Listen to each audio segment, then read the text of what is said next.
Magandang gabi ulit sa inyo, mga kababayan. Alam nyo ba na utos sa Bible na magtrabaho o magpagal? O. At isa rin sa mga utos ng Biblia ay kung bakit naghahanap buhay tayo ay hindi lamang para sa ating mga sarili, kundi para din sa ating mga kapwa. Kaya meron din tayong obligasyon para sa ating mga kapwa, para po sa inyong kaalaman. Kaya ang sinasabi po sa Efeso Kapitulo 4, versikulo 28, ito po yung nakasulat, kaya babasahin ko lamang po sa inyo. Ang nagnanakaw ay wag nang magnakaw pa. Di utos, wag nang magnakaw pa. Bagkus magpagal. Yung pong magpagal, yung po yung Tagalog na malalim, na pag pinababaw mo, magtrabaho o maghanap buhay. Di bagkus magpagal.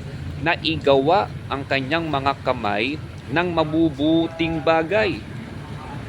Kaya utos din, naggagawa tayo ng mabubuting bagay.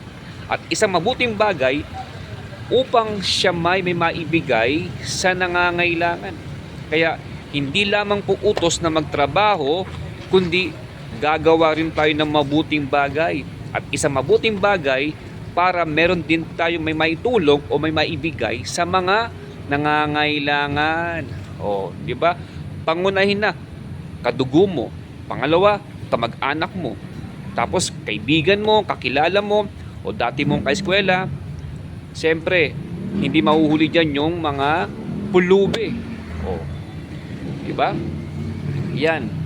Yung mga pulubi, hindi naman sila makakaganti sa atin, hindi sila makakabawi sa atin. Sino po ang gaganti sa atin? Walang iba kundi ang Panginoon.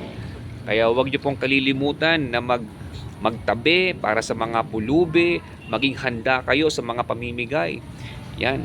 Kaya, once again, magandang gabi sa inyo. Yan po ay wisdom from above. God bless you all. Thank you.